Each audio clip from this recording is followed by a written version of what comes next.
Je m'en bats le clito. Oui, oui, vous avez bien entendu.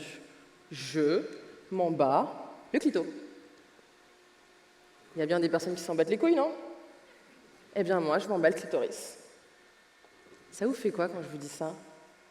Ça vous amuse? Ça vous gêne?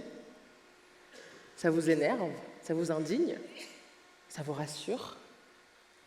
Ça vous donne surtout l'image d'une femme sur scène qui s'est autorisée à être grossière, qui s'est autorisée à être crue, qui s'est autorisée à être impertinente.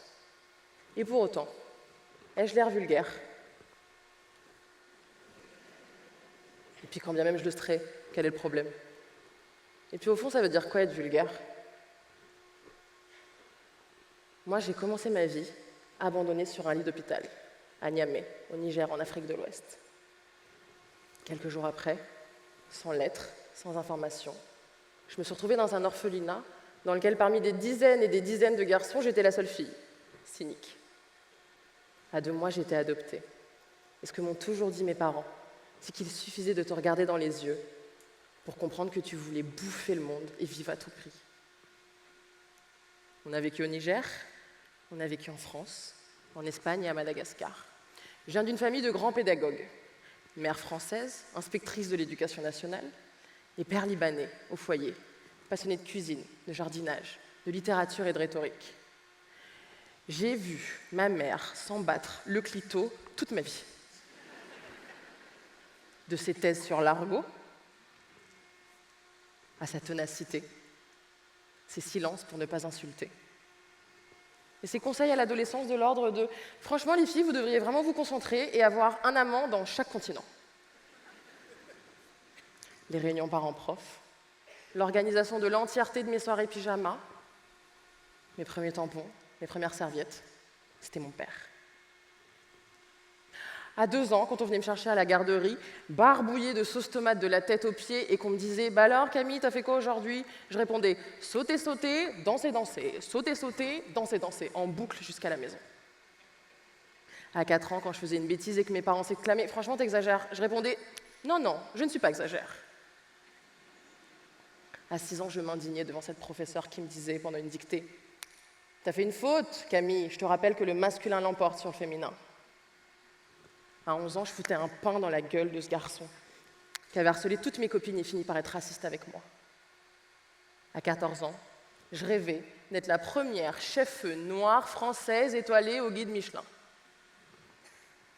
À 15 ans, je lançais une pétition dans tout le lycée contre cette professeure qui nous avait dit que vous n'avez pas le droit de mettre de short, mesdames, parce que je vous rappelle que ça déconcentre les garçons. À 17 ans, je voulais être ministre de l'égalité. Bon, ça, pour le coup, on est tous d'accord qu'on s'en reparle. Et à 21 ans, je parlais de règles, de poils, de mouilles, de levrettes, sur un coup de tête. Loin de moi l'idée d'être une vedette, ni l'ambition de grande conquête, la quête d'une insoumise à la voix honnête. Enfin, insoumise le jour, soumise la nuit, quand ça lui chante, bien évidemment. Est-ce que vous en battez le clito, vous? Ouais? J'entends pas. Plus fort. Vous en battez les couilles ou vous en battez le clito?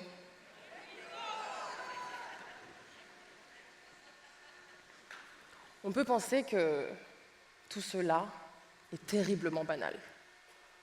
Mais j'ai été élevée par une famille qui m'a non seulement autorisée à ne pas être d'accord, mais appris à déranger. La volonté d'apprendre à connaître et d'embarquer et d'accompagner un être à part entière, avant de le penser comme l'aboutissement et comme le prolongement de ce qu'il y a de meilleur chez chacun d'entre eux. Je me souviens de longues soirées où il m'expliquait pendant le dîner à quel point c'était important de pointer du doigt les injustices et les inégalités.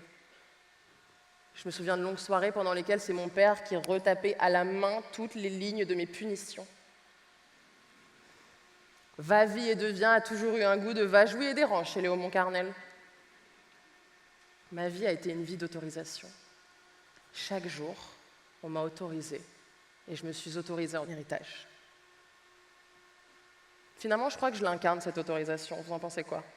Physiquement, stylistiquement, émotionnellement, philosophiquement, sexuellement, capillairement. Madame Too Much, c'était moi. Toujours la plus grande, trop grande gueule, qui parle trop fort, qui met toujours trop de talons, trop de couleurs, trop engagée. Mais merde, c'est qui je suis. C'est mon équilibre parfait.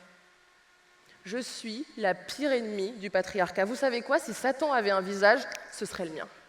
Satan est donc une femme noire, féministe et libre, mais quel doux et succulent projet. L'obsession, la bâtisse qui hante toutes mes insomnies est la suivante. À quoi bon être libre si tu n'embarques pas les autres avec toi, Camille? Alors des conversations autour du thé, des conseils sur FaceTime, à mon salon qui était devenu le confessionnal de mes copines, j'ai eu envie et j'ai ressenti le besoin urgent d'ouvrir et de multiplier ces espaces de liberté de tout dire.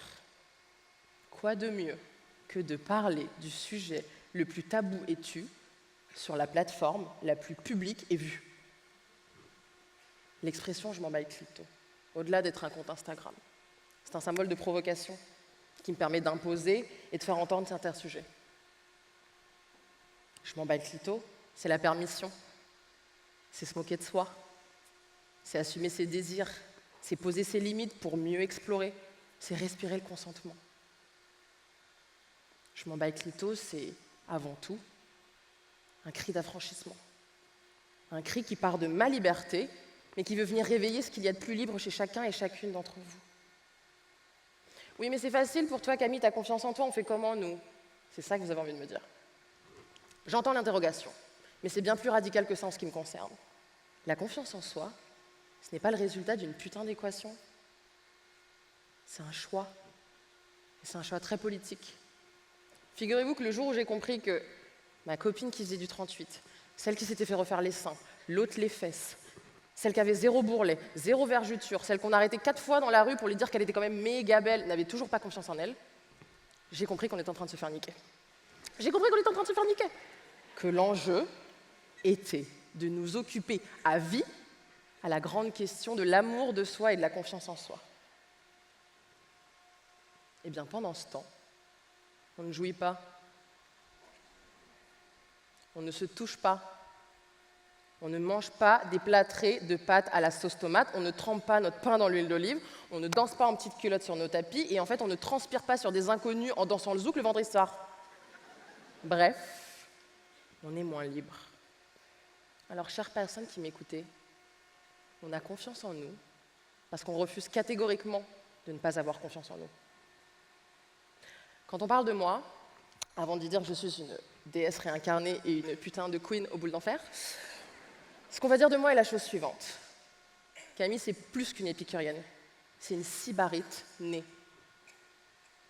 Elle fait la fête, elle organise des dîners et elle s'indigne. Mais les trois, avec autant d'entrain et d'organisation, franchement, ça fait peur. Alors les devant les burrata, les ah oui putain pendant les cunis et les épais papes au moment du twerk, ce sont les ponctuations des jouisseurs et des jouisseuses qui puent l'après-changement. Vous l'aurez compris, les 3 ingrédients de ma liberté sont la gourmandise, la danse et la jouissance. Les 3 me rendent profondément libre et heureuse. Cette devise, ces 3 libertés m'appartiennent. C'est le plus grand privilège que j'ai. De là où je vous parle aujourd'hui, j'ai le droit de manger, de danser et d'orgasmer en paix. Je vous invite à trouver les vôtres. Loin de moi l'injonction à la flamboyance, mais plutôt essayer de vous inciter à ce qui fera que votre cœur et votre tripe arriveront à supporter les turbulences.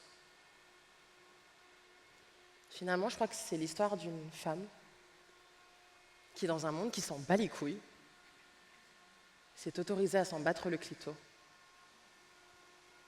Et quand vous voudrez, quand vous pourrez, seulement si vous en avez envie, eh bien, vous vous en battrez le clito aussi. En attendant, je vais vous inviter à vous lever. Allez, c'est parti!